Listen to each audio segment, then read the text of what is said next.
कि चाय पी रहे हो रामायण पढ़ रहे हैं। बहुत सी जगह हमने देखा कि चाय पी रहे हैं वही रामायण रख के पढ़ रहे हैं। हमने कहा क्या कर रहे हो? बोले कुछ नहीं रामायण पढ़ रहे हैं। हमने कहा पी क्या रहे हो? बोले चाय पी रहे हैं। हमने कहा रामायण की चौपाइयां पियो, छंद सोरठा क्यों भाई? तो कल्याण होगा। पढ़ने से ऐसे पढ़ लिया आपने, रख दिया रामायण को। नहीं नहीं, रामचरितमानस की चौपाइयों को, छंद सोरठों को अंदर ले जाओ, हृदय में रखो, हृदय में रखो। और याद रखना, कहीं भी किसी भी समस्या में अगर तुम ग्रसित हो जाते हो, कोई बहुत बड़ी परेशानी, चाहता हूं अगर रामायण की चौपाइयां तुम्हारे हृदय के अंदर होंगी तो वो महामंत्र बन करके, कवच बन करके तुम्हारी रक्षा कर लेंगे। बस तुम्हें वाणी से निकालने की जरूरत है, वो कवच बन करके तुम्हारी रक्षा करेंगी। कोई भी समस्या आएगी उसका समाधान होगा, निश्चित रूप से होगा। इसलिए कहता हूं कि रामायण को पढ़ो, लेकिन पढ़ने के साथ साथ रामायण को हृदय में रखो, है ना। अब बोलो भैया, कान के माध्यम से ही जितना भी साहित्य रामायण का है वो हृदय में पहुंच सकता है। पूरी रामायण कैसे जाए तुम्हारे अंदर? बोलो भैया, पूरी रामायण जाएगी, लेकिन प्रविष्टा कर्ण रंध्रई, कर्णेंद्रिय के माध्यम से जितना भी साहित्य इसमें है वो सब हृदय में पहुंच जाएगा। पढ़ना पड़ेगा और पढ़ने के बाद मन लगा के उसको सुनो और कर्णेंद्रिय के माध्यम से हृदयस्थ करो। भगवान स्वयं करारे पर चढ़ गए। एक करार थी बहुत बड़ी, उस पर चढ़ गए। लक्ष्मण जी को जाना चाहिए था करार पर चढ़ के, पूछना चाहिए था, देखना चाहिए कहाँ केवट है, क्या है। और सुनो भैया, लोग कहते हैं साहब लक्ष्मण जी तो बच्चे थे। अरे भाव जगत में बच्चे थे, उम्र बराबर की थी, कोई उम्र में अंतर नहीं था। भाव जगत में बच्चे थे। जन्मे एक संग सब भाई, जब एक ही साथ जन्मे, क्यों भाई? प्रमाण है कि नहीं? जन्मे एक संग सब भाई, भोजन सेन केली लड़काई और करण वेद उपवीत विवाह, संग संग सब भयो उछा। एक साथ शादी, एक साथ जन्मे, एक साथ सभी संस्कार हुए, एक साथ विवाह संस्कार हुआ। बोलो भाई, अन्नप्राशन नामकरण संस्कार आदि आदि विवाह संस्कार सब एक ही साथ तो हो रहे हैं। उम्र में कोई अंतर नहीं है, लेकिन भाव की भूमिका में क्या है कि लक्ष्मण जो है बालक है। क्या है? बालक है। बोलो है कि नहीं? ये बैठा है बाबा, हमारी इसकी उम्र में हो सकता है 1 साल इससे छोटे ही हम हो उम्र में, लेकिन हम इससे कहते हैं बेटा। क्यों कहते हैं बेटा? बोलो, चेला है मेरा। क्यों भाई? तो चेला है, क्या ये कहेंगे बाप? बोलो भाई, बेटा है नहीं, शिष्य है। तो बोलो भाव जगत में उम्र में मैं बड़ा माना जाऊंगा, उम्र में तो ये बड़ा माना जाएगा। मान लीजिए होगा 2-4 महीने का अंतर, हो ना हो, ये हम क्या हम जन्म पत्री मिलाए क्या? लेकिन बात जो मैं कह रहा हूं इसको ध्यान से सुनो। भाव जगत में ये मेरा शिष्य है, मैं इसका गुरु हूं। इसलिए शास्त्र कहता है कि जो शिष्य होता है वो पुत्र के समान ही होता है। इसलिए पुत्र कहो चाहे बेटा कहो चाहे कुछ भी कहो, पुत्र के समान होता है। समझ गए हो कि नहीं? ठीक इसी प्रकार से लक्ष्मण जी सेवक की भूमिका में हैं, छोटे भाई की भूमिका में हैं और पुत्र की भूमिका में भी हैं। तात तुम्हार मातु वैदेही,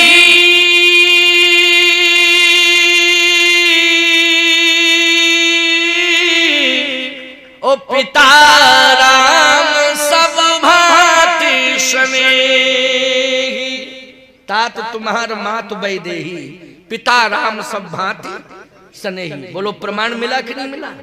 लक्ष्मण पुत्र हैं, अवस्था एक ही है, लेकिन अधिकार मिला है कि तुम पुत्र हो। ये पिता हैं, पुत्र भी हैं, सेवक भी हैं, छोटे भाई भी हैं। इन 3 नातों से स्पष्ट होता है कि लक्ष्मण जी को ये सारी व्यवस्था करनी चाहिए। बोलो करनी चाहिए कि नहीं? खोजना चाहिए कि कहां है नाव चलाने वाला। लेकिन प्यारे लक्ष्मण जीवाचारी हैं, जीवों के आचार्य हैं जीवाचार्य। सावधान, जब तुम प्रेमी भक्त बन जाओगे और प्रेम ऐसा प्रेम कि भगवान के चरण रज को प्राप्त करने के लिए अहरनिश चिंतन तुम्हारा चलता रहे कि हमें भगवान का चरण रज मिल जाए, भगवान का चरण रज मिल जाए, तो याद रखना तुम्हें चरण रज लेने के लिए मंदिर नहीं जाना पड़ेगा, भगवान स्वयं चरणोदक देने के लिए तुम्हारे पास आ जाएगा और तुम्हें खोजता फिरेगा और कहेगा कि आ जाओ आ जाओ आ जाओ, बेज्ञान जल पखारू। क्यों भाई, कहेगा कि नहीं कहेगा? बेज्ञान जल पाए। भगवान ने कहा कि केवट ने? बोलो भाई, भगवान ने कहा। इसलिए मैं कहता हूं कि श्रृंगवेरपुर तो बड़ा गांव है, उसमें बहुत प्रेमी रहते हैं, सब भगवान के प्रेमी प्रेमी हैं, लेकिन सत्य कहता हूं कि ये प्रेमी तो है ही विशेष प्रेमी है, भगवान का विशेष प्रेमी, भगवान के चरणार बिंदों में इसका विशेष प्रेम है। इसलिए भगवान कहते हैं कि वो मेरा भक्त है, ऐसा भक्त है, ऐसा भक्त है कि जिसकी भक्ति से प्रभावित होकर भगवान स्वयं उसे खोज रहा है कि तुम कहां हो। इसलिए लक्ष्मण की यहां आवश्यकता नहीं है, यहां किसकी आवश्यकता? स्वयं भगवान की है, भगवान ही खोजेंगे। और खोजा, भगवान कहते हैं आ जाओ। इससे सिद्ध हो रहा है कि मिट्टी की करार पे खड़े हैं, तो वो जहां भगवान खड़े हैं उस तट पर नहीं है केवट, उस तट पर नहीं है केवट, केवट गंगा जी के दूसरे तट पर है। किस तट पर है? दूसरे तट पर। अच्छा, जब नाव दूसरे तट पे होती है तब ऊंचाई पे चढ़ के आवाज लगाई जाती है आ जाओ हमें पार होना, यही नियम है कि नहीं? और जब घाटी पे नाव है तो आवाज लगाओगे? फिर केवट ये नहीं कहेगा कि हम बहरे हैं क्या? जब पाथई में खड़े हैं, नाव है, तो क्यों चिल्ला रहे हो? क्यों कहेगा आदमी कि नहीं कहेगा? क्यों चिल्ला रहे हो? नाव इस तट पर नहीं है, नाव उस तट पर है, केवट भी उस तट पर है, इस तट पर भगवान है। भगवान ने कहा कि इस तट पर आओ, नाव लेके आओ और हमें पार कर दो। केवट ने कहा कि एक काम करोगे क्या? परेशान न मुझे करो न खुद हो, पार ही जाना है ना? हाँ पार जाना है, तो हमें परेशान क्यों कर रहे हो? न खुद परेशान हो। यही घाट ते थोड़क दूर, यह कटिलों जल आगे दिखाई जू। यही घाट से थोड़क दूर है, थोड़ा सा आगे चले जाओ, एक घाट है, कमर कमर से जल है, नाव की जरूरत नहीं, आराम से पार हो जाओगे। क्यों परेशान मुझे कर रहे हो? क्यों परेशान हो रहे हो? वो नाव की जरूरत ही नहीं है। क्यों भैया, मजदूरी करने वाले, धंधा करने वाले इस प्रकार की भाषा बोलते हैं क्या? जल्दी बोलो, बोलते हैं क्या? हमारी समझ में तो नहीं बोलते। धंधा चौपट नहीं हो जाएगा उनका? दिल्ली में इंडिया गेट है, दिल्ली में इंडिया गेट, इंडिया गेट पर एक शराबी खड़ा था। एक 2 सीटर वाला आया, ऑटो रिक्शा वाला, उसने कहा रुको, मुझे इंडिया गेट जाना है। जब इंडिया गेट पे खड़ो क्यों भाई, अब ऑटो रिक्शा वाला समझ गया कि इंडिया गेट पे खड़ा हो, कहता इंडिया गेट जाना है। तो उसने कहा हम तो धंधा करते हैं, जब चाह ही रहा है कि इंडिया गेट, तो थोड़ा सा घुमा घूम दे, और उस तरफ खड़ा कर देंगे, इस तरफ के गेट पे उस तरफ खड़ा कर देंगे, क्या दिक्कत की बात है? क्यों भाई, जब वो खड़ा इंडिया गेट पे है, वो कहता हमें इंडिया गेट जाना है, ले चलोगे? तो उसने भी सोचा, नहीं तो वैसे कह देता इंडिया गेट पर तो खड़े हो, क्या क्यों जा रहे हो, फालतू की बात क्यों कर रहे हो? ऑटो रिक्शा की जरूरत क्या? इंडिया गेट पर, यही इंडिया गेट है, कहना चाहिए था उसे। लेकिन ऑटो रिक्शा वाला बोला हाँ क्यों नहीं, 50 रुपया लूंगा, 50 रुपया लूंगा, इंडिया गेट छोड़ दूंगा। कहे ठीक। बैठा ला उसने ऑटो रिक्शा में और थोड़ा सा यूं इधर उधर करके दूसरे गेट पर उस तरफ छोड़ दिया। बोले इतने जल्दी आ गया इंडिया गेट? बोले हाँ इंडिया गेट है, लिखा है उसमें, पढ़िए इंडिया गेट। बोले हाँ इंडिया गेट तो है। 50 रुपया दिया और कहा इतना स्पीड में कभी भी रिक्शा मत चलाया करो, बहुत स्पीड में चलाते हो, इतने जल्दी आ गया इंडिया गेट। 50 रुपया जरूर दे रहा हूं लेकिन हिदायत भी दे रहा हूं कि इतनी स्पीड में मत चलाया करो। तो धंधा करने वाले जो होते हैं वो जो है कोशिश करते हैं कि हमारा धंधा खूब चले, है ना, इसके लिए हमें प्रयास करना पड़े, हम रहस्य न बतावें। समझ गए वो? प्यारे, केवट क्या कहता है? परेशान मत हो, नाव की जरूरत नहीं है आपको, न मेरी जरूरत है न मेरी नाव की जरूरत है। आप परेशान मत हो, आगे घाट है उससे निकल जाओ आराम से, कोई दिक्कत नहीं, कमर कमर से जले।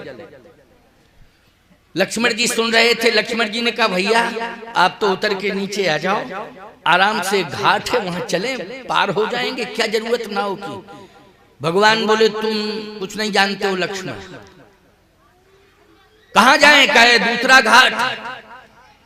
भगवान ने कहा नहीं, जिस घाट पर मैं आया हूं उसी घाट से मैं पार जाऊंगा। नाव जो सामने दिखाई दे रही इसी नाव में बैठ के पार जाऊंगा। लक्ष्मण जी ने कहा जब बिना नाव के काम चल सकता है तो इसकी नाव में बैठने की क्या जरूरत? और इसको बुला रहे हैं वो आ नहीं रहा है और आप बुला रहे हैं। अगर आप मुझसे कह देते तो पूरा खानदान आ जाता 5 मिनट में इसका, क्योंकि जिस भाषा का प्रयोग आप कर रहे हैं ये वो भाषा समझ नहीं रहा है। और अगर आप मुझसे कह देते, आदेश मुझे दे देते तो अभी ये जरूरत ही नहीं थी, पूरा खानदान कहीं इकट्ठा हो जाता और नाव लेके आ जाता और पूरा परिवार आ जाता इसका। लेकिन आप मुझे भी आज्ञा नहीं दे रहे हैं और इसकी बात भी सुनते जा रहे हैं और ये भी कह रहे हैं आप कि हम इसी की नाव में बैठ के पार जाएंगे। इसी से तो दिमाग खराब है इसका। भगवान ने कहा लक्ष्मण तुम नहीं जानते हो, संसार को परमात्मा पार करता है, पूरे जगत को। बोलो कौन पार करता है? हर प्राणी, जगत का हर प्राणी। मैं कहता हूं जो सनातन संस्कृति पर विश्वास करता है वो हर प्राणी यही विश्वास रखता है कि भगवान अंत समय मुझे पार कर दे। क्यों भैया? अंत समय भगवान मुझे पार करते हैं। इसके लिए ही तुम मठ मंदिरों का निर्माण कराते हो, यज्ञ कराते हो, कुंभ आदि में जाते हो, तीर्थों में जाते हो, बड़े बड़े विशाल भंडारे करते हो, यज्ञ करते हो। किसके लिए करते हो? कि अंत समय भगवान मुझे पार कर दें।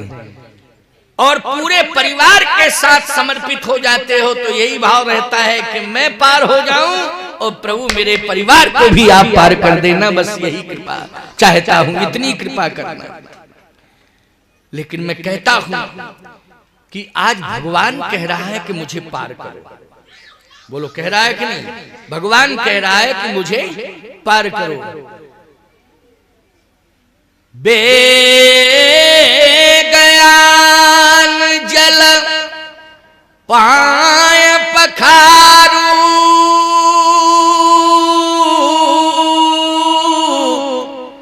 होत विलंब उतारहूं पारू। जल्दी करो, अगर तुम्हारी इच्छा है कि मुझे चरणोदक चाहिए, पद कमल धोए चढ़ाए नाव न नाथ उतराई चहूं। मुझे केवल चरण धोना है, बस चरण धुलवा लो, चरणोदक ले लूं, आपको पार कर दूंगा। भगवान ने कहा तो एक काम करो, देर मत करो, चरणोदक अगर लेना ही है तो ले लो और पार करो। बेगयान जल पाए पखारू, जल मानी गंगा जल पास में है, ले आओ गंगा जल, पैर पखारो। लेकिन ईमानदारी से बताओ केवट गंगा जल लाया क्या? रामायण की चौपाई पढ़ो। केवट राम रजाय सुपावा, पानी कठौता भर ले आ। पानी भर के लाया। पानी में और गंगा जल में अंतर है। पानी पानी होता है और गंगा जल होता है। सरजू जल, गंगा जल, मंदाकिनी जी का जल, ये पुनीत नदियों में पानी नहीं है, क्या है? जल है। और पानी कुएं का पानी, अच्छा 1 महीने तक 2 महीने तक किसी बोतल में कुएं का पानी रख दो भर के, बोलो सड़ जाएगा कि नहीं? कीड़े पड़ेंगे कि नहीं पड़ेंगे? और गंगा जल रखे होंगे तुम लोग, घर घर में गंगा जल होगा, सरजू जल होगा कि नहीं होगा? मंदाकिनी जी का जल होगा, लेकिन बोलो कीड़े पड़ते हैं, सड़ता है क्या? अंतर है कि नहीं? पानी में और जल में अंतर है कि नहीं? केवल पानी लाया है, गंगा जल से चरण नहीं धोए। पानी कठौता भर ले आवा, पानी भर के लाया। अच्छा भैया, पानी भर के जब लाया और लाया कठौते में, पानी भरे कठौते में। लक्ष्मण जी ने कहा कि आपने गंगा जल के लिए कहा था, लेकिन ये भागा कहां चला गया? भगवान बोले तुम नहीं, तुम्हें पता नहीं कहां चला गया भागा? गांव की तरफ गया है। गांव की तरफ गया है। गांव क्यों गया है? भगवान बोले अब चला गया है, लौट के आवे तब पूछे कि क्यों गया। हाँ? उधर से चला आ रहा है, कठौते में पानी भरे। लक्ष्मण जी बोले ये क्या लेके आ रहा है? राम जी बोले तुम हमारा दिमाग खराब मत करो, जब सामने आ जाए तो देख लेना क्या लाया। अभी बार बार पूछे क्या लाया, कैसे लाया, क्यों लाया, कहां गया, आने दो। कठौता जैसे ही भगवान के सामने रखा, सुनो, कठौता उसमें पानी भरा। भगवान ने कहा ये क्या है? कहे सरकार पानी। ये पानी है? अच्छा पानी है। जब मैंने कहा था कि गंगा जल से चरण धो लो तो पानी लाने की क्या जरूरत थी? केवट बोला प्रभु पानी में जानबूझ करके लाया है। मैं ये जानता था कि गंगा जल है और गंगा जी प्रवाहित हो रही, आपने भी कहा था वेग आन जल, लेकिन मैं जानबूझ करके पानी लाया। तो भगवान ने कहा जानबूझ करके पानी तुम क्यों लाए? अगर भाई अनजान में लाए होते तो अलग बात है, जानबूझ के पानी क्यों लाए? केवट बोला इसलिए लाया हूं कि मैंने ये सुना है कि आपके चरण से गंगा निकली। भगवान बोले हाँ ये सत्य है कि मेरे चरण से गंगा निकली, लेकिन गंगा निकली कब? जब ब्रह्मा जी ने आपके ब्रह्मधाम में चरण धोए, और चरण धोए और कमंडल में चरणोदक ले लिया, और जैसे ही कमंडल में चरणोदक आया तो उसी में गंगा प्रकट हो गई। ये गंगा है आपके चरण का चरणोदक। भगवान ने कहा ये बात तो तुम्हारी बिल्कुल सही है। तो एक बात बताओ प्रभु, जब ब्रह्मा जी ने चरण धोए तो चरण धोने के बाद जो चरणोदक आया कमंडल में वही गंगा जल हुआ कि नहीं हुआ? वही गंगा जल। बोले हाँ वही गंगा जल। तो जब एक बार आपके चरण धो गए और धोने के बाद जो चरणोदक आया, वो चरणोदक हम सबके लिए स्नान करने के लायक है, पान करने के लायक है, समस्त जीवात्माओं को पवित्र करने वाला वो आपका चरणोदक है। लेकिन जब एक बार जिससे धुल चुका है फिर उससे दोबारा धोएं आपके चरण? क्या भाई धोए हुए से क्यों धोएं? बात तो सही है, क्यों भाई धोए हुए से? भाई गंगा जल बहुत महत्वपूर्ण है, गंगा जल से ही मुक्ति मिलती है। गंगा स्नान करो, गंगा जी का दर्शन करो, गंगा जल पान करो, बोलो मुक्ति मिलती कि नहीं? ये गंगा जल की विशेषता है। लेकिन केवट कहता है कि आपके चरण से निकली है गंगा, चरण जब आपके धोए गए वही तो गंगा जल है, वही तो गंगा है, ये चरणोदक ही गंगा है। और फिर इसी चरणोदक से दोबारा चरण धोए। हम तो पानी लाए हैं। अच्छा तो पानी लाए हो तो क्या करोगे? कहे जब ब्रह्मा ने चरण कमंडल में धोए तो ब्रह्मा ने कमंडल में गंगा को प्रकट किया, मैं कठौते में चरण धोऊंगा, अब नई गंगा कठौते में प्रकट कर दूंगा, क्योंकि आपके चरण मेरे घाट पर आए। अब धोऊंगा और कठौते में गंगा प्रकट करूंगा।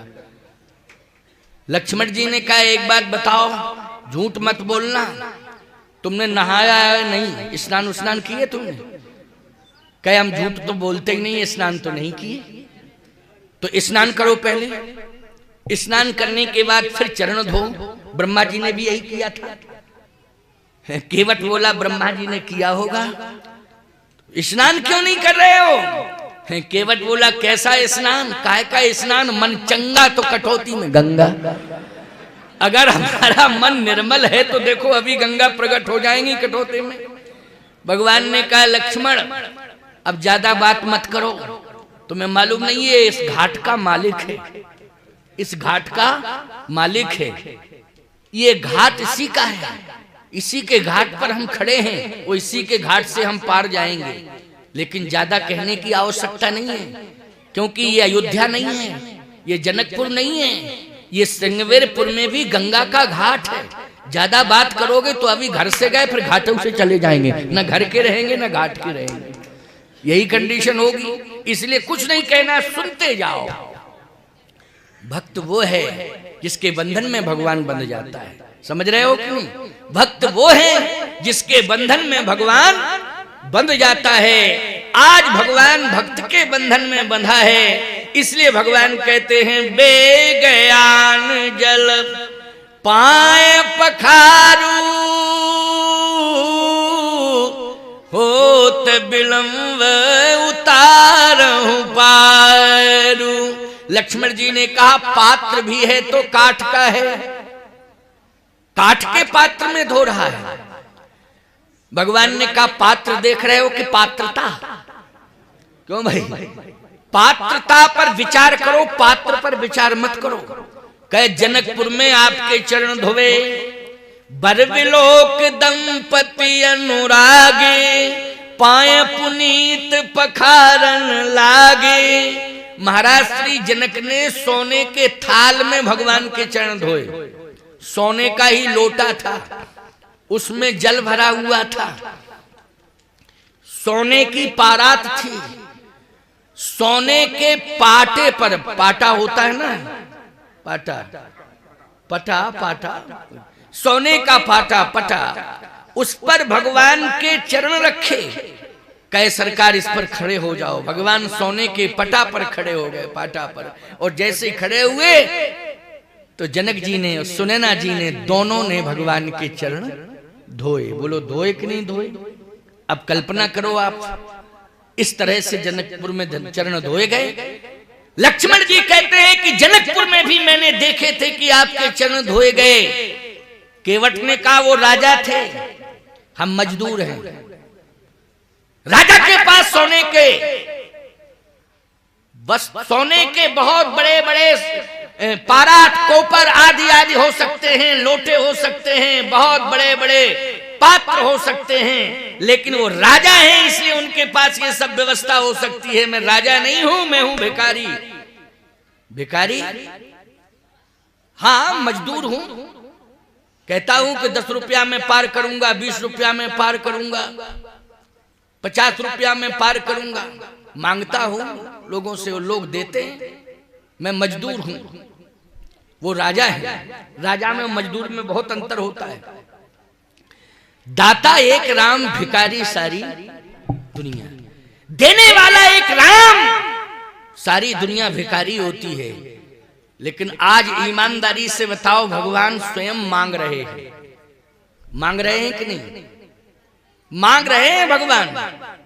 किससे मांग रहे हैं? तुलसी जिनके पद पंकज ते प्रगटी तटनी जो हरे अघ गाढ़े, ते प्रभु या सरिता तरवे को मांगत नाव करारे हुई ठाणे। नाव मांग रहे हैं, जबकि भगवान से दुनिया मांगती है, लेकिन भगवान आज भक्त से मांग रहे हैं नाव लाओ। अच्छा नाव आ गई, चरण धो रहा है केवट। भगवान ने कहा कि लक्ष्मण ये पात्रता पर विचार करो, पात्र पर विचार मत करो। ये पात्र काठ का है, लेकिन जो पात्रता केवट में है वो पात्रता किसी में नहीं है। ये मैं कहता हूं, ये मैंने आकलन किया है, मूल्यांकन किया है कि जो पात्रता इसके जीवन में है वो पात्रता और किसी के जीवन में है नहीं। लक्ष्मण जी बोले ये आप ही का मूल्यांकन हो सकता, मैं नहीं समझ पा रहा हूं, मैं नहीं समझ पा रहा हूं। कहे तुम चुप रहो, नहीं समझ पा रहे हो तो मैं तो समझ रहा हूं, मैं समझ रहा हूं, तुम नहीं समझ रहे हो तो तुम चुप रहो। क्या चाहते हो? कहे चरण धोना चाहता हूं तो धो लो फिर। भगवान ने जैसे ही अपना चरण बढ़ाया, केवट ने कठौते में चरण धोया भगवान का। अच्छा, जैसे ही भगवान का चरण केवट के हाथ में आया, ईमानदारी से बताओ वो हाथ कितना भाग्यवान है कि भगवान का चरण आ गया उसके हाथ में। आ गया कि नहीं आ गया? और भगवान से कह रहा है कि चरण लाओ, मेरे हाथ में लाओ चरण। तो भगवान ने चरण बढ़ा दिया और जैसे ही चरण केवट के हाथ में आया तो केवट आनंदित होकर चरण धोने लगा। और जैसे ही भगवान का चरण धो रहा था तो अति आनंदित होकर के चरण धो रहा था। आनंद में और अति आनंद में अंतर है। क्या? आनंद में भान होता है, वो अति आनंद में भान नहीं रहता है। भान मानी होश ही नहीं है कि हम क्या कर रहे हैं। अच्छा, वो चरण धोया तो धोता ही रहा, धोता ही रहा चरण। लक्ष्मण जी ने कहा कि एक चरण धो रहे हो, दूसरा चरण नहीं धोगे? दूसरा भी धो। केवट ने कहा कि दूसरा चरण शर्त के साथ धोऊंगा। शर्त, शर्त क्या है? अभी तो शर्त ये थी कि पद कमल धोए चढ़ाए नाव न नाथ उतराई चहु, केवल चरणोदक चाहिए, यही शर्त है। अब दूसरी शर्त क्या है ये समझ में नहीं आ रहा है। तो दूसरी शर्त क्या है? केवट कहता है शर्त यह है कि जो चरण में धो चुका हूं या धो रहा हूं, वो धोया हुआ चरण गंगा जी की रज में नहीं आना चाहिए। तो भगवान बोले एक बात बताओ, जब दूसरा चरण धोगे तो फिर हम आधार पृथ्वी को ही तो मानेंगे, वो चरण धुला हुआ पृथ्वी पर रखेंगे। और जब पृथ्वी पर धुला हुआ चरण रखेंगे तो फिर उसमें रज लग जाएगी कि नहीं लग जाएगी? रज लगेगी। केवट कहता है एक काम करो, जो धुला हुआ चरण है वो भी हाथ में रहे और जिसको नहीं धोया गया है उसको उठा के मेरे हाथ में रख दीजिए। भगवान बोले तो बैलेंस मेरा कौन बनाएगा? बैलेंस नहीं गड़बड़ाएगा? क्यों भाई, शरीर का बैलेंस गड़बड़ाएगा कि नहीं? तो भगवान ने कहा कि बैलेंस कौन बनाएगा मेरा? तो केवट बोला बैलेंस मैं बनाऊंगा, और कौन बनाएगा? सावधान, सारी दुनिया का बैलेंस भगवान बनाता है। बनाता है कि नहीं? सारी दुनिया का बैलेंस भगवान बनाता है, लेकिन भगवान का बैलेंस भक्त बनाता है, ये सिद्ध हो गया। भगवान का बैलेंस कौन बनाता है? भक्त बनाता है, ये सिद्ध हो रहा है रामायण की कथा से। इसलिए मैं कहता हूं कि भक्त भगवान की दृष्टि में बहुत कीमती होता है। भक्त से ज्यादा जो है कीमती एक कथा आती है, छोटी सी बात है, 2 सेकंड की है या 2 मिनट भी हो सकते, जरा सुन लेना। आपने सुनी भी होगी लेकिन मैं सुनाए देता हूं। कन्हैया मैया के हाथ से हाथ छुड़ा करके, यशोदा मैया का हाथ छुड़ा करके कन्हैया भागने लगा। तो जब हाथ छुड़ा करके कन्हैया भागने लगा तो मैया यशोदा कन्हैया को पकड़ने के लिए दौड़ी। अब स्थूल शरीर, अब दौड़ कहां पावे मैया यशोदा। अब जब थोड़ी दूर चली, थक गई और कन्हैया दूर चला गया, तो क्या कह रही है यशोदा मैया?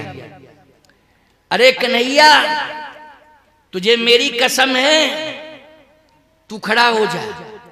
लेकिन कन्हैया खड़ा नहीं हुआ। तो यशोदा जी ने कहा कि मैंने अपनी कसम रखा दी और कन्हैया खड़ा नहीं हुआ, तो मैंने ये गर्गाचार्य जी महाराज से सुना था कि ये कन्हैया तो परमात्मा है। क्या है? परमात्मा है, ये तो भगवान है। तो यशोदा जी ने सोचा कि भगवान भक्तों को भगवान सबसे ज्यादा प्रेम करता है भक्तों से। किससे करता है? भक्तों से।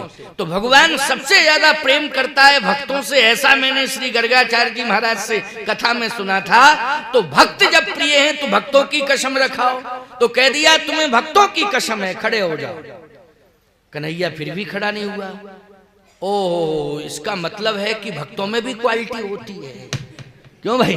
हाँ, भक्तों में भी क्वालिटी है, तभी तो भक्तों की कसम रखाने पर भी कन्हैया खड़ा नहीं हुआ।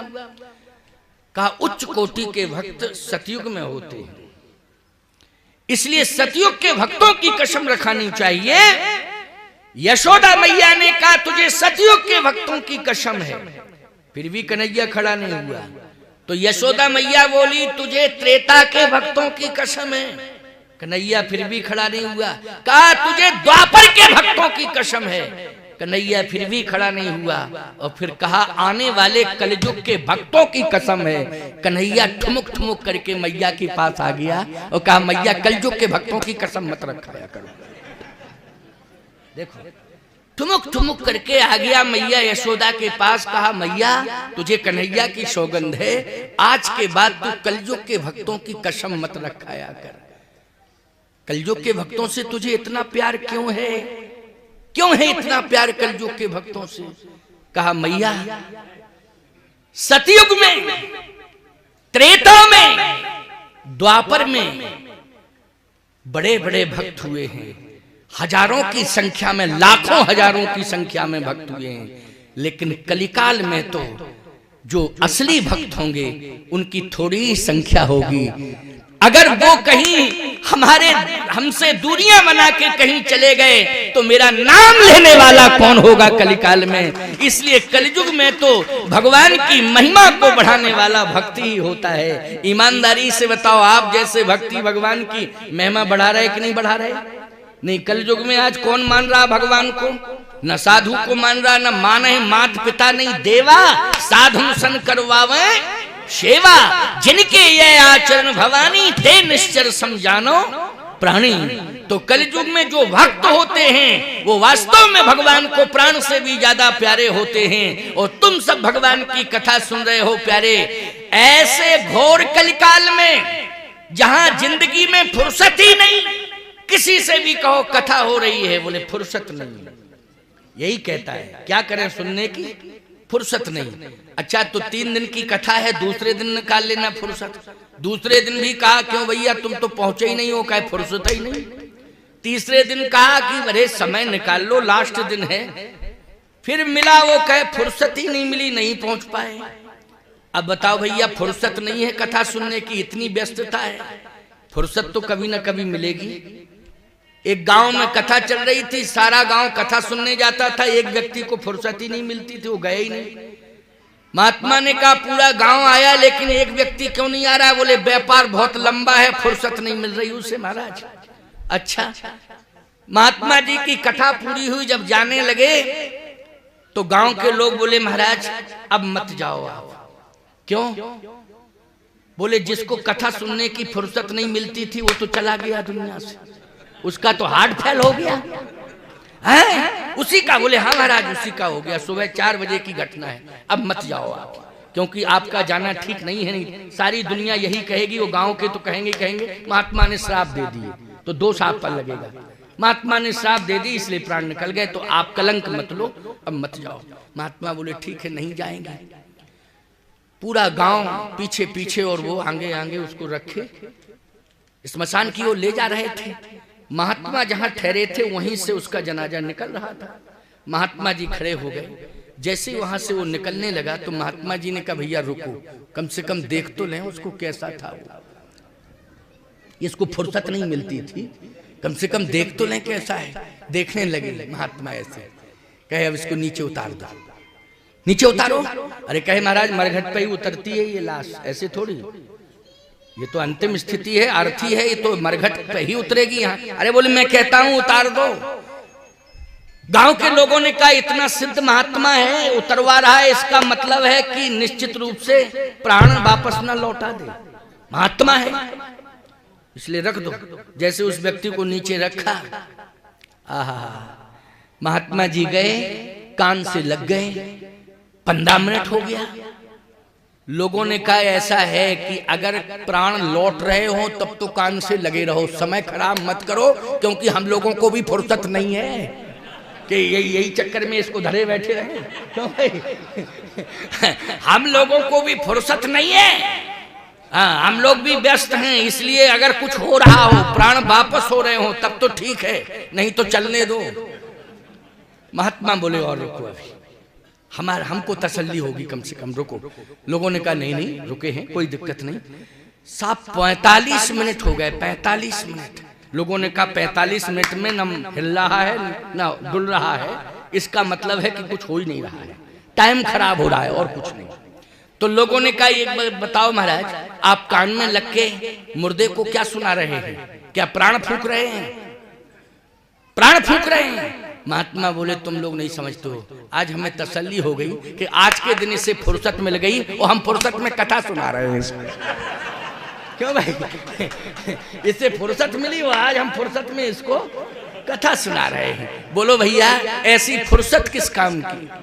जिंदगी जब तक रहेगी फुर्सत न होगी काम से, कुछ समय सा निकालो प्रेम कर लो राम से। इसलिए मैं कहता हूं कि फुर्सत भगवान के काम के लिए निकालनी पड़ेगी, भगवान की कथा के लिए, भगवत कार्यों के लिए फुर्सत तुम्हें निकालनी पड़ेगी। जो भगवत कार्य के लिए फुर्सत निकाल लेते हैं, भगवान के कार्यों में सम्मिलित हो जाते हैं, भगवान को इस गौर कलकाल में सबसे प्रिय भक्त वही माने जाते हैं। भगवान उनको सबसे ज्यादा प्यार करता है कि ऐसे घोर कलकाल में जहां एक न सुने एक नहीं देखा, कोई किसी की न सुनना चाहता है ना कोई किसी की मानना चाहता है, लेकिन तुम भगवान मेरी कथा सुनने में घंटों बैठे हो और मेरा कार्य करने में तुम अपना समय दे रहे हो, इससे बढ़िया बात और क्या हो सकती? तुम मेरे प्रिय भक्त हो, कलिकाल के भक्तों से भगवान का सबसे ज्यादा प्रेम है। आइए सुनिए,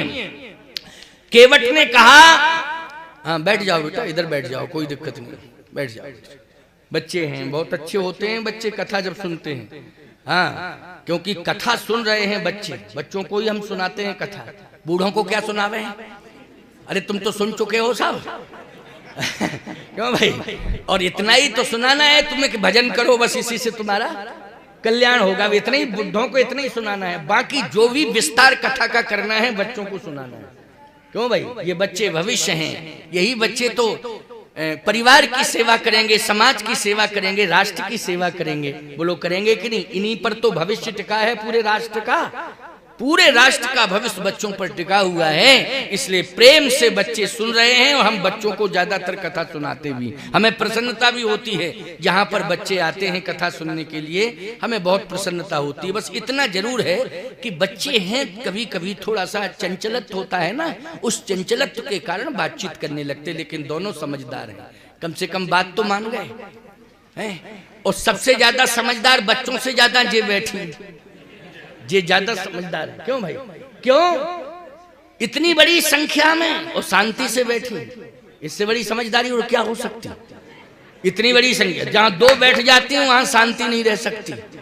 कहां रह सकती शांति? दो ही हों केवल। और जहां इतनी संख्या में बैठी, शांति से बैठी, न हिल रही, न डुल रही, न बोल रही, और प्रेम से सुन रही। और नहीं तो खूब कहते सुनो सुनो, चुप रहो, सुनो सुनो, तो कहती हमने सास ससुर की नहीं सुनी, तुम्हारी क्या सुने?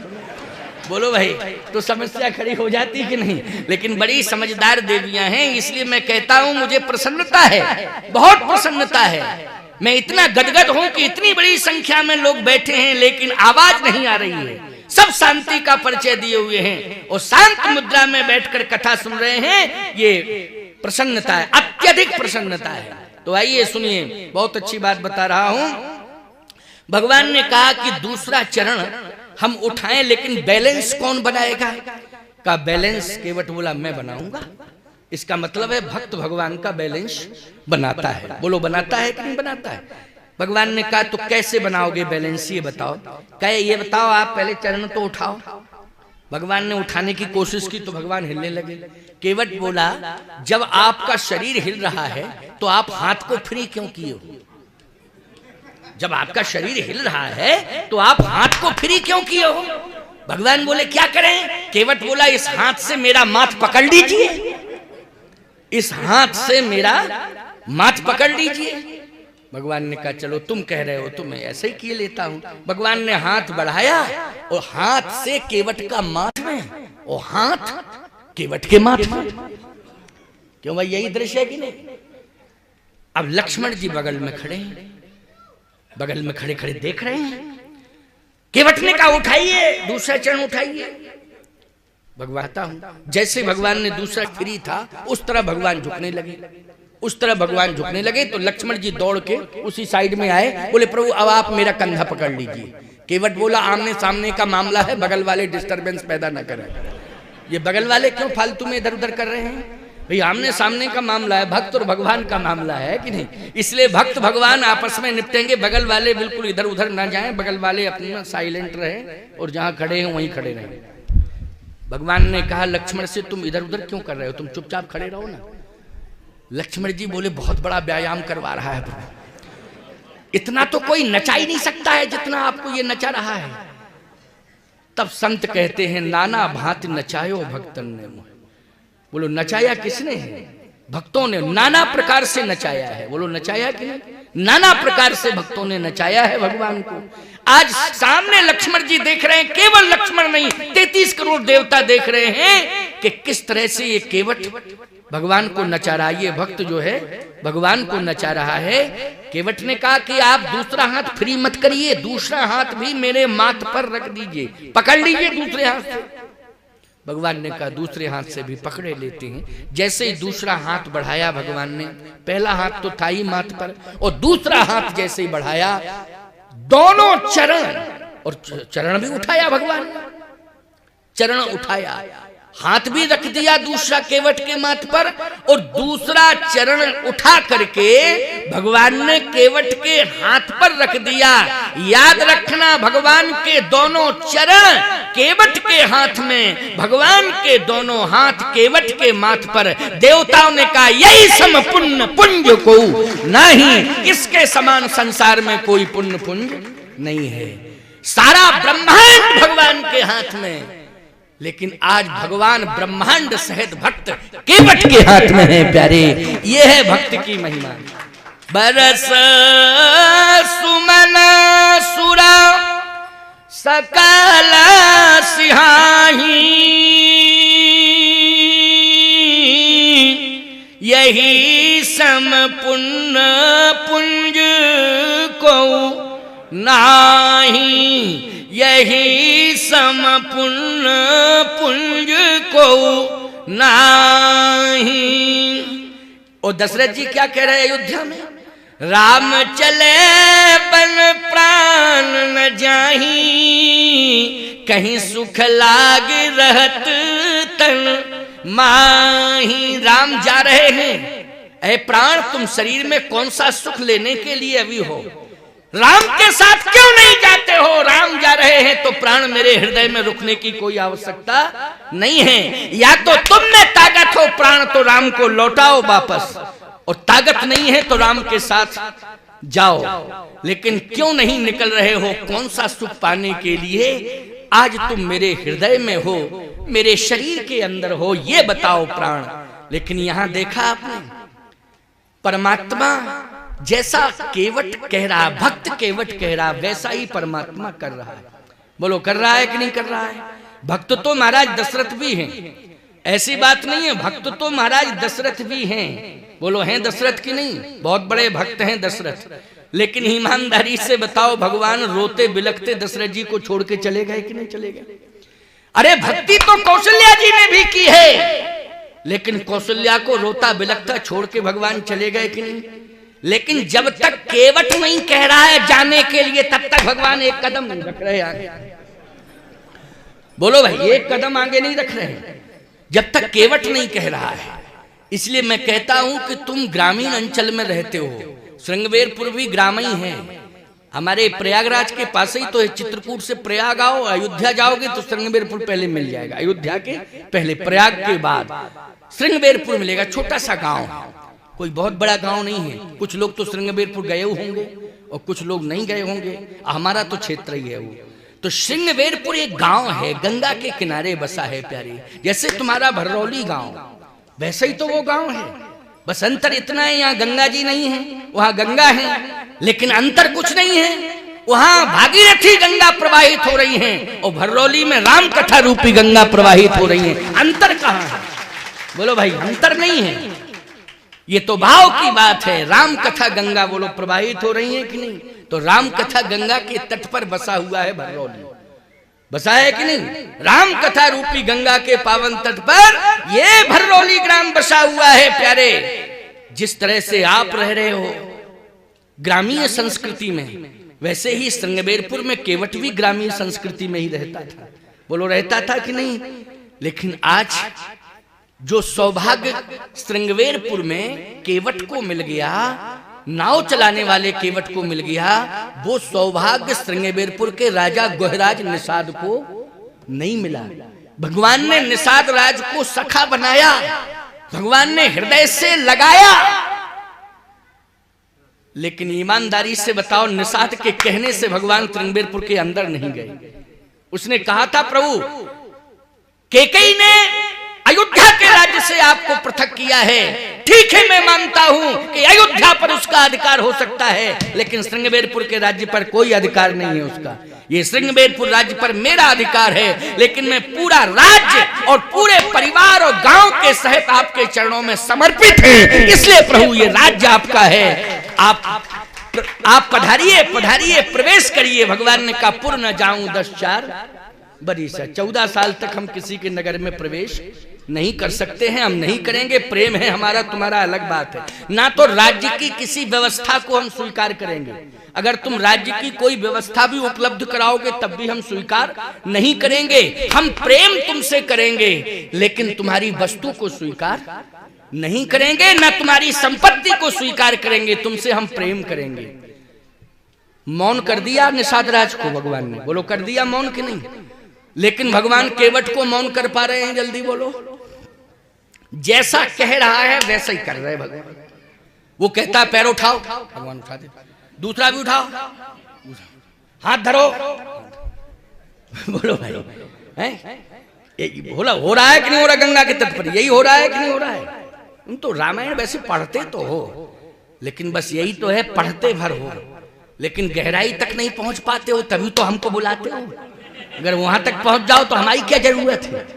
देखो भैया, हम तो गहरे गोताखोर हैं, गहराई में चले जाते हो, निकल के आ जाते हैं, और तुम गए तो गए, फिर लौटने वाले नहीं हो।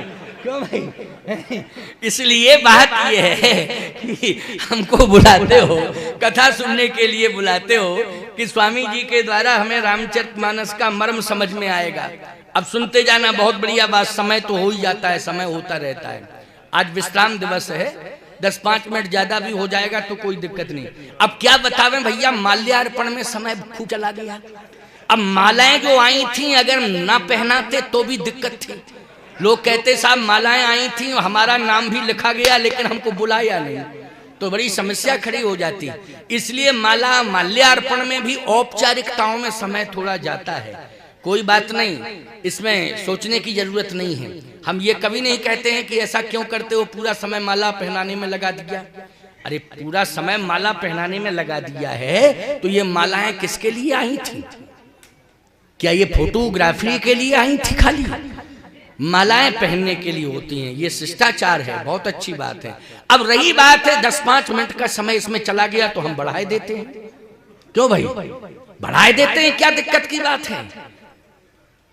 जो केला की पात में पात पात में पात, जो बक्ता की बात में बात बात में बात। इसलिए चिंता करने की जरूरत नहीं है। 10-5 मिनट हम, जो तुम्हें लग रहा है तो हम थोड़ा बढ़ाए देते हैं, लेकिन सुनो तसल्ली से। सुनना तुम्हें है, सुनाना हमें है। और एक बात सुनो, तुम्हें सुनने के बाद अपने अपने घर कार्यों में व्यस्त हो जाना है। सुनाने के बाद हमारी जो चर्याएं हैं साधु शाही, उनमें हमें व्यस्त हो जाना है। बोलो हो जाना है कि नहीं? लेकिन हम अपनी साधु शाही चर्याओं में व्यस्त हो जाएंगे, तुम अपने गृह कार्य में, रात्रि चर्या, दिनचर्या, जो भी तुम्हारा उन चर्याओं में कार्य है उसमें तुम व्यस्त हो जाओगे।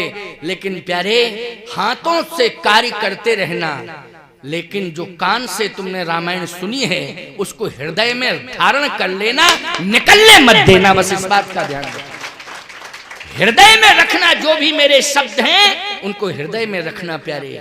मैं कहता हूं स्वप्न भी आएगा तो उसमें राम कथा सुनाई देगी और हम दिखाई देंगे स्वप्न में।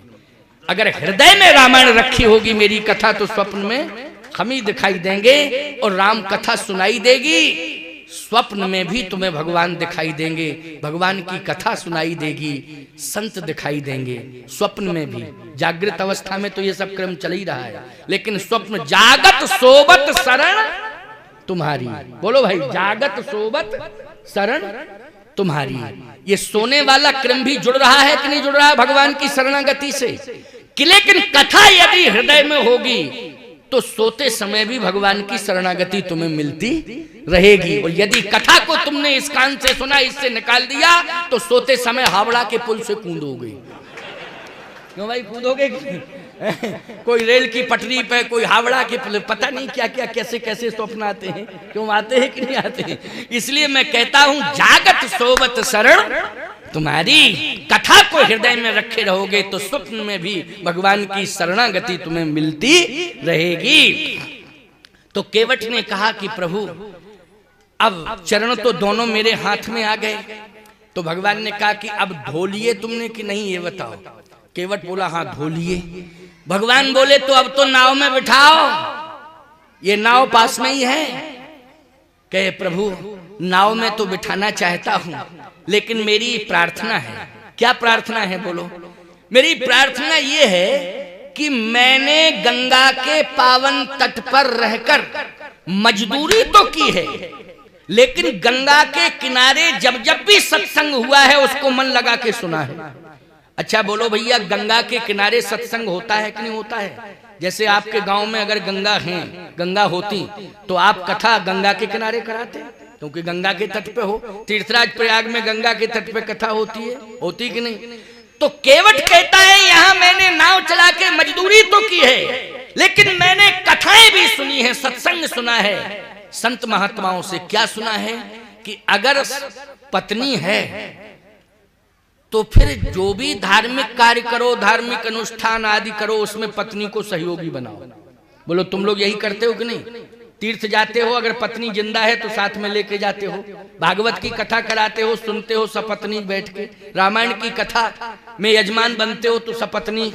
बोलो हवन में बैठते हो तो सपत्नी। सत्यनारायण की कथा भी कराते हो घर में तो सपत्नी। बोलो सपत्नी करते हो कि नहीं? ये नियम है, करना भी चाहिए ऐसा। केवट ने कहा कि मैं परिणय बंधन में बंधा हूं। क्या चाहते हो? मैं ये चाहता हूं कि आप आए हैं तो सपत्नी का आपके चरण क्यों ना पखारूं। लक्ष्मण जी बोले आधा घंटा से अकेले पखार रहा, और जब पखार चुका तब कहता सपत्नी पखारूं। अरे जब तू जानता था कि सपत्नी पखारना है तो सपत्नी का ही पखारना चाहिए था, और अब पखार लिया तब कहता सपत्नी पखारना चाहिए। पखार लेते तो उसने एक बात कही, अब सुनो कितनी बढ़िया बात। बोले प्रभु ऐसा है, आपने कहा था बेग आन जल पाए पखारू। बेग मानी पानी, और पानी से आपके चरण पखारे जल्दी जल्दी। तो पत्नी को क्यों नहीं लाए? कहा पहले से सूचना नहीं थी, और अगर उससे कहते कि जल्दी कर जल्दी कर जल्दी कर तो कहती ज्यादा जल्दी है तो चले। यही होता है कि नहीं होता है? जैसे तुम इनसे कहो जल्दी करो जल्दी करो जल्दी करो तो तुरंत कहेंगे ज्यादा जल्दी है तो चले जाओ। पहले से क्यों नहीं बताया? पहले से बताना चाहिए था। इनकी आदत है, कहती क्यों चले जाओ ज्यादा जल्दी। तो मैंने सोचा कि पहले से पत्नी को टेंशनाइज न करूं। अगर पहले से ही मैंने टेंशनाइज कर दिया पत्नी को तो फिर चरण पखारने से फायदा क्या? जब पति पत्नी में प्रेम ना हो और मंदिर में कहो ओम जय जगदीश हरे तो फायदा क्या है? क्यों भाई? जब पति पत्नी में प्रेम नहीं है, वहां परमात्मा के सामने अगरबत्ती हिला रहे हो, बोलो भाई कलाकंद का भोग लगा रहे हो, जब प्रेम। भगवान यही तो कहेंगे कि सुनो पहले परिवार में आपस में प्रेम करना सीखो, तब मेरे दरबार में मेरे चरणों में प्रेम करो। जब परिवार में ही तुम्हारा प्रेम नहीं है तो मेरे चरणों में प्रेम करके प्रदर्शन कर रहे हो क्या? इसलिए मैं कहता हूं कि पति पत्नी में प्रेम होना चाहिए। केवट बोला अगाध प्रेम है, अगाध प्रेम है मेरा क्यों टाइम से। भगवान ने कहा बहुत अच्छी बात है, और मैं ये मानता हूं कि हम दोनों में प्रेम आपके चरणों से पूर्व से ही रहा है और उस प्रेम के कारण के चरणों में प्रेम किया और मैंने भी आपके चरणों में पूर्व से ही प्रेम किया है।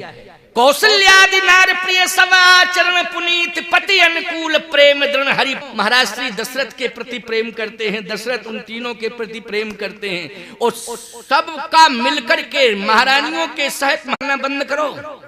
छोटी छोटी बातों को लेकर तुम भगवान के नजदीक पहुंच पाओगे, तभी तुम्हें भगवान स्वीकार करेगा। यदि आपस में लड़ना भिड़ना शुरू करोगे तो भगवान कैसे स्वीकार करेगा? ये गलती कभी नहीं करना। जिस घर में हम पहुंचे वो दौड़ा पति कहे महाराज आपके चरण धो लें, आरती उतार लें। तो हमने कहा धो ले, तेरा मन है धो ले। अब हमारा चेला जो था पंडित हमारे साथ चलता है, एक यहाँ है नहीं, वो बीमार हो गया है। तो बीमार हो गया है तो हमने कहा तुम अपना इलाज करा लो। उसने कहा कि तुम अकेले ही हो कि पत्नी भी है? बोले पत्नी तो है। तो मायके गई क्या पत्नी? अकेले क्यों धो रहे हो? कहे 6 महीने से बोलचाल नहीं है और हम कह नहीं सकते, हम कह नहीं सकते। तो उस शिष्य ने कहा गुरुदेव आप पधारे ही गए हो, दोनों का एकता करा दो तो ज्यादा अच्छा है, क्योंकि आप पधारे गए जब ऐसी कंडीशन है। और अगर ऐसा नहीं होता है तो बदनामी आपकी होगी कि महात्मा भी आए घर में फिर भी कुछ नहीं करा पाए, तो बदनामी आपकी होगी। हमने कहा अगर हम जानते ऐसा घर है तो घुसते ही नहीं, लेकिन हमें पता नहीं था, हमको पता नहीं था, नहीं हम घुसते काहे को ऐसे घर में कि ऐसी कंडीशन है। लेकिन अगर आप आ गए हो तो पति पत्नी में प्रेम हो जाए, इसके लिए पहला आपको करनी पड़ेगी। तो मैंने कहा ऐसा है कि पत्नी है घर में तो एक बार तुम कहो तो उससे कि आओ हम दोनों जो है स्वामी जी के चरण पखारें, आरती करें, ये सौभाग्य है। कहे स्वामी जी हम तो कसम खा चुके थे उसी दिन और कसम हम तोड़ने वाले नहीं हैं। हमने की अच्छा क्या हम बात ही नहीं करेंगे उससे। हमने आवाज लगाई, हमने कहा बेटी ए बहू इधर आ। तो इंतजार ही में थी कि कोई आवाज लगावे। तुरंत आई हमारे पैरों में गिर पड़ी, चरण छू लिए। मैंने कहा सुनो तुम दोनों ग्रंथि बंधन करके चरण पखारो, ग्रंथि बंधन करके चरण पखारो। तो एकदम बोली महाराज जी उस दिन हमने भी जिस दिन झगड़ा हुआ था प्रतिज्ञा कर ली थी कि जब तक ये अपने मुंह से हमें कुछ कहेंगे नहीं तब तक मैं कुछ नहीं करूंगा। हमने कहा इसने भी प्रतिज्ञा बड़ी खतरनाक कर ली। क्यों भाई? इसने भी बड़ी खतरनाक प्रतिज्ञा कर ली। अब महाराज जी जब तक ये मुंह से कहेंगे नहीं तब तक हम जो है कुछ भी नहीं कर सकती हैं। आपने आवाज लगाई तो मैं चली आई, आपको प्रणाम कर रही हूं। अब नरक मिले तो मिल जाए। हमने की कंडीशन बहुत खराब है, क्योंकि नरक जाने को तैयार है लेकिन समझौता करने को तैयार नहीं है। नरक जाने को तैयार लेकिन समझौता के लिए तैयार नहीं। मैंने उसी समय कहा उसके पति से, मैंने कहा सुन तू जिद मत कर, समझदार व्यक्ति है, पत्नी से एक बार कह ले, कह तो ले। तो पत्नी खड़ी थी इस साइड में और ऐसा मुंह करके कहता कि हम तो तैयार हैं, अब जिसको हमारे साथ आके पखारना हो पखार ले। मुंह टेढ़ा करके कह रहा है, मुंह टेढ़ा करके कह रहा है। तो मैंने कहा देखो डायरेक्ट नहीं इनडायरेक्ट कहा कि नहीं कहा, कहा कि नहीं, क्या किससे कहा? तुझसे ही तो कहा है। अब तुम कम से कम एक बार उसने कह दिया है, भले ही मुंह इधर किया था, अरे तू कम से कम सुन तो रही है, कान तेरे टेढ़े तो नहीं हुए, कान तो तेरे सुन रहे थे, सुना कि नहीं सुना? कहे महाराज जी सुना तो है। हमने कहा सुना है तो बैठ जा दोनों। अब जब दोनों बैठ गए ग्रंथि बंधन कराया, ग्रंथि बंधन के बाद दोनों ने जो है चरण पखारे, चरण पखारने के बाद सुंदर भोजन बना, भोजन के बाद हमने प्रसाद पाया, महात्माओं ने प्रसाद पाया और प्यारे 1 घंटे मैंने राम कथा सुनाई उस घर में बैठ के। जब 1 घंटे मैंने राम कथा सुनाई तो अंत में दोनों फूट फूट करके रो पड़े, कहे स्वामी जी आपने हमारे परिवार को टूटने से बचा लिया है। मैंने कहा मैंने नहीं, राम कथा ने परिवार को टूटने से बचाया, मैंने नहीं बचाया। किसने बचाया?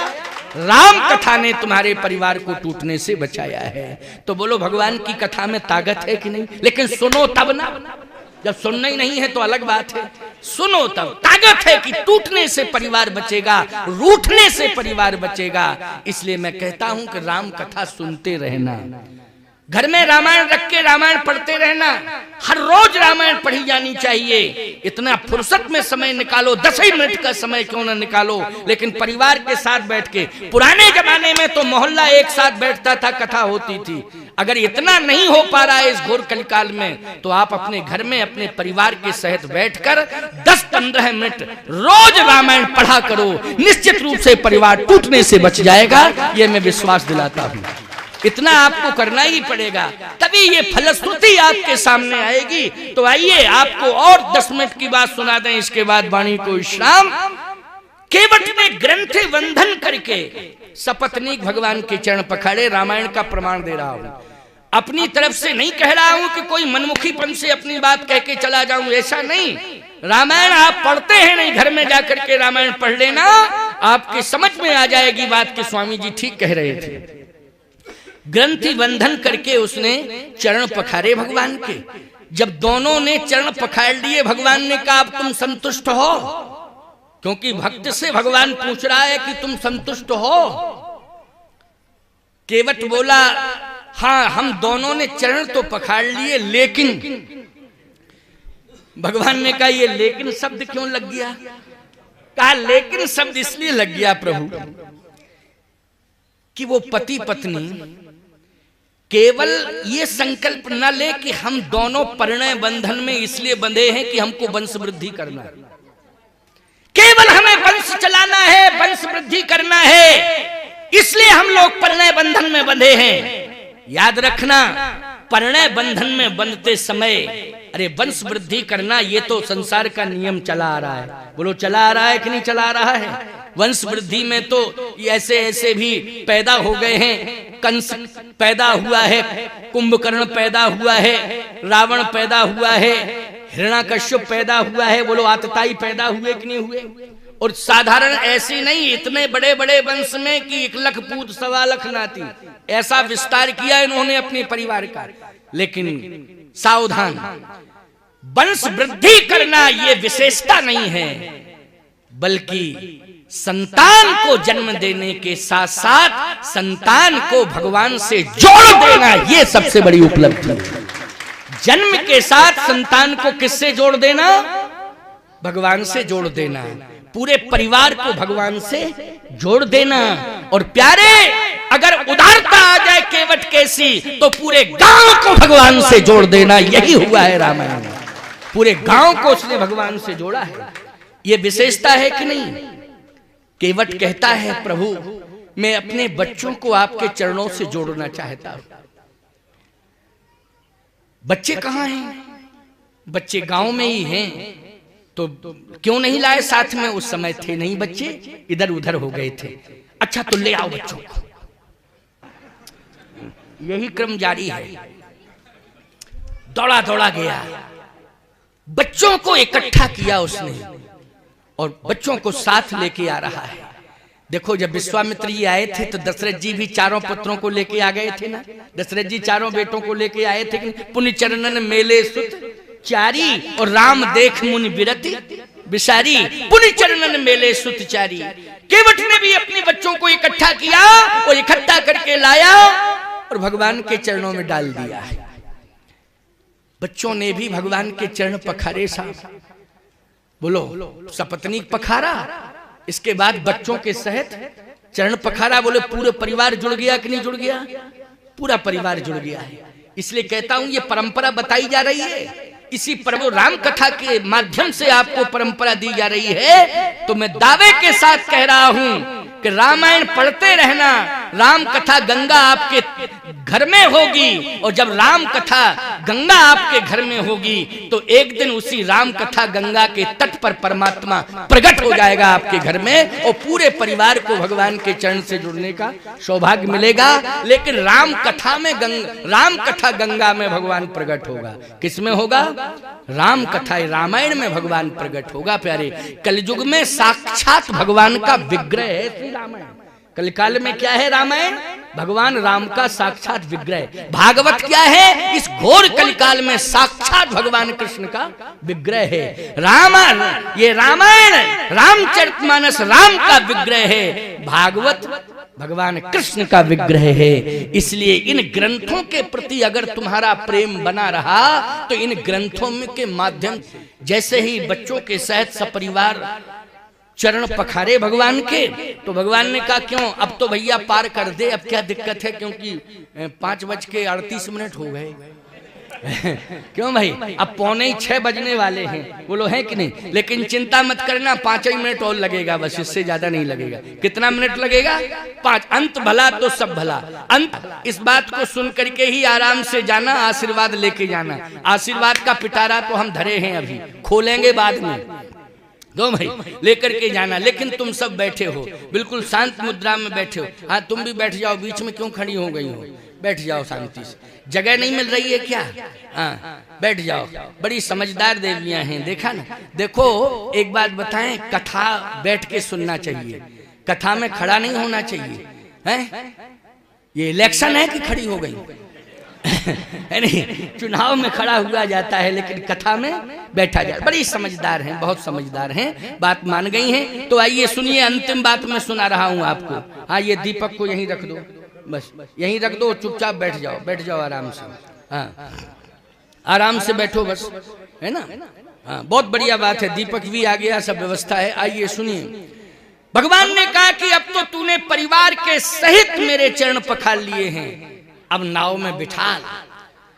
केवट कहता है प्रभु आपने बहुत समय दिया, बड़ी कृपा की, मगर लक्ष्मण जी बोले मगर का मतलब है मामा फूफा जीजा और रह गए, सो उनको सबको बुलवा लेने दो। 14 साल तक पांव पकड़ाई जारी रहे और 14 साल के बाद सीधे अयोध्या वापस, क्योंकि यही होना है और इसके आगे तो कुछ होना नहीं है। क्योंकि जो ये कह रहा है आप वैसा ही करते जा रहे हो और उसकी बातें ही मानते चले जा रहे हो। आप कम से कम आपको अपनी बात भी तो प्रेशर में कहनी चाहिए। भगवान बोले लक्ष्मण, ये जनकपुर नहीं है कि तुम परशुराम जी के सामने आ गए थे, ये गंगा का घाट है, इसलिए चुपचाप रहो। चुपचाप रहो। ये जो कह रहा है हमें सुनने दो इसकी बात, और जो ये कहेगा हमें इसकी बात माननी ही है। जैसा कहेगा वैसा मैं मानूं। क्या चाहते हो ये बताओ। केवट एक बात कहता है, प्रभु प्रेमी का परिवार जो परमात्मा से प्रेम करता है, उसका परिवार केवल पत्नियों बच्चे ही नहीं होते। केवल माता पिता पत्नी बच्चे इतना ही परिवार नहीं होता है।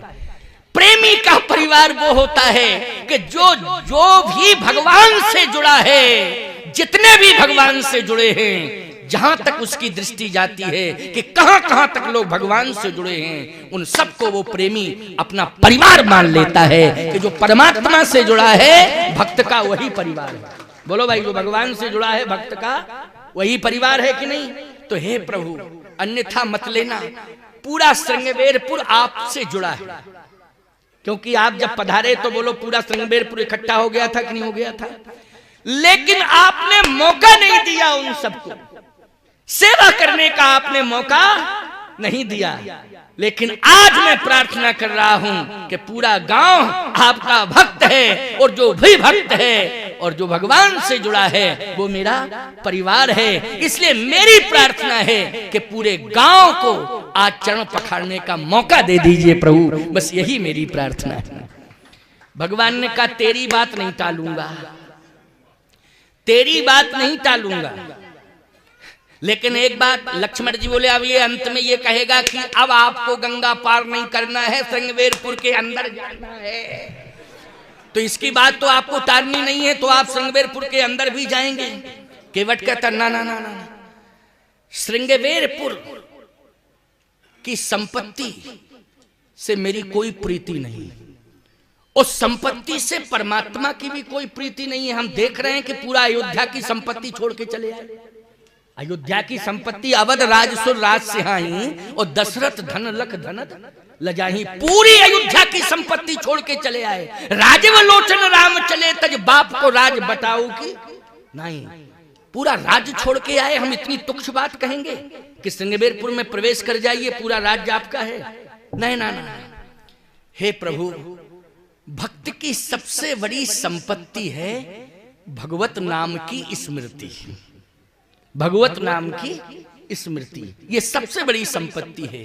हे प्रभु, आपकी संपत्ति खजाना नहीं है, आपकी संपत्ति है आपके भक्त, और भक्तों की संपत्ति है आपका भजन। इससे बड़ी संपत्ति और दूसरी हो नहीं सकती। देखो कितना बढ़िया भाव है। बोलो, है केवट का भाव कि नहीं? कि आपकी संपत्ति खजाना नहीं है, सोना चांदी नहीं है, मणि मोती नहीं है, आपकी संपत्ति है भक्त। बोलो, भगवान की संपत्ति भक्त है कि नहीं? इस बात को मान रहे हो कि नहीं मान रहे हो? और भक्त की संपत्ति है भगवान का भजन। भक्त की संपत्ति क्या है? भगवान का भजन। इसलिए हम ये थोड़ी कहेंगे कि आप प्रवेश कर जाएं श्रृंगवेरपुर में, वहां का खजाना आपके चरणों में समर्पित है। ना ना, ये तुच्छ बात हम नहीं कहेंगे। बस प्रभु आप कृपा करके जो भी आपके चरणों से जुड़ा है उसको चरणोदक आपका मिल जाए, बस मेरी यही कामना है और कोई कामना नहीं। भगवान ने कहा तो सबको बुला लो, बुला लो सबको। पूरा गांव इकट्ठा कर दिया केवट ने श्रृंगवेरपुर। और गोस्वामी जी कहते हैं, पद पखार जलपान कर आप सहित परिवार। तो बोलो, परिवार में पूरे गांव को अपना परिवार मानता है कि नहीं मानता है? पद पखार जलपान कर आप सहित परिवार। भगवान ने कहा अब तो पूरे गांव ने चरण पखार लिए, अब कहे प्रभु नाव में बैठो, विराजो। और जैसे ही भगवान बैठने की कोशिश की तो कहता 1 मिनट रुको रुको रुको रुको। भगवान ने कहा अब कौन रह गया? बोले पुरखे और रह गए, पुरखे। लक्ष्मण जी बोले एक बात समझ में नहीं आ रही भैया, हमको भी तो थोड़ा समझा दो। हाँ, क्या क्या नहीं आ रहा समझ में? कहे जैसे गंगा की महिमा क्या है? भगवान बोले गंगा तारती है, यही महिमा है। अच्छा बोलो भैया, कोई व्यक्ति कहीं पैदा हो, कहीं मरे, कहीं रहे, कहीं मरे, लेकिन तरने के लिए उसकी अस्थियां कहां जाती हैं? प्रयागराज ले जाते हो कि नहीं? तुम्हारे क्षेत्र में तो सब प्रयाग ही जाते हैं, जाते कि नहीं? भाव ये है कि कहीं भी पैदा हुआ हो कोई, कहीं भी रहा हो और कहीं भी मरा हो, लेकिन तरने के लिए उसे गंगा जी भेजा जाता है। लक्ष्मण जी बोले लेकिन इसके पुरखे यहीं पैदा हुए, यहीं रहे, यहीं मरे और फिर भी नहीं तरे। गंगा के किनारे रहे, पैदा हुए और फिर मरे भी यहीं और तरे नहीं। ये बात मेरी समझ में नहीं आ रही है। बात भी सही है कि नहीं कम भैया? श्रृंगवेरपुर गंगा जी के तट पर है और पुरखे नाव चलाते रहे तो जिंदगी भर तो गंगा के किनारे न रहे, लेकिन ये बताया ये इसके पुरखे मरे यहाँ नहीं है कि क्या, कहाँ मरे? और फिर जहां भी मरे थे तो तरने के लिए गंगा जी में अस्थियां नहीं आई। भगवान बोले हमारी समझ में नहीं आ रही बात। केवट बोला हम समझा रहे हैं, आप नहीं समझा पाओगे इनको, मैं समझाता हूं। अब सुनो मेरी बात, सुन लो, समझ लो, तुम लोग भी समझ लो। बहुत अच्छी बात कही उसने, बड़ी प्यारी बात कही, बहुत महत्वपूर्ण बात कही। केवट ने कहा सुनिए, गंगा के किनारे ही मेरे पुरखे जन्मे और यहीं रहे, नाव चलाई उन्होंने, और फिर बोले यहीं नाव चलाते चलाते मरे तो तरे क्यों नहीं? केवट ने कहा सुनो, बात सुन लो, बहुत महत्वपूर्ण बात है। राजा सगर के 60,000 बेटे, बोलो कितने? 60,000। लेकिन 60,000 बेटे क्या तरे थे? नहीं तरे थे। लेकिन कब तरे? जब भागीरथ ने तपस्या करके गंगा को धरती पर उतार दिया। ये पुरखे आप ही के थे कि नहीं थे? भगवान बोले हाँ मेरे ही थे। ये भागीरथ किसके थे? बोले हमारे पुरखे थे। और गंगा कहां से निकली थी? कल्प में हमारे चरणों से निकली।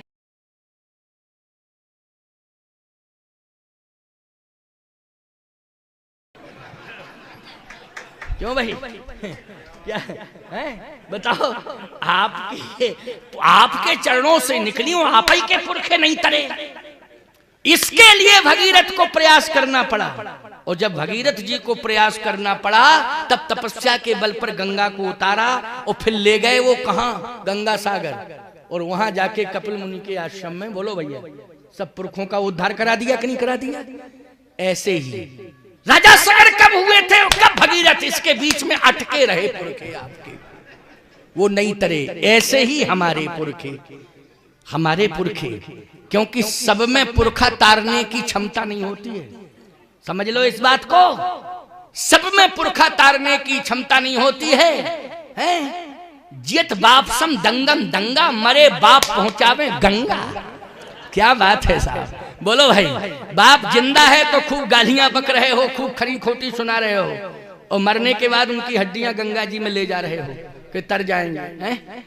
खबरदार, इन हाथों से अच्छा काम करो, अपने हाथों से भजन करो, अपने हाथों से दान करो, अपने हाथों से सत्कर्म करो। मैं कहता हूं भले ही तुम्हारे बच्चे तुम्हें गंगा जी ना ले जाएं, तुम्हारी अस्थियां ना ले जाएं, लेकिन एक दिन परमात्मा तुम्हारी अस्थियों को स्वीकार कर लेगा और तुम्हें मुक्ति प्रदान कर देगा, भले ही गंगा में कोई ना ले जाए।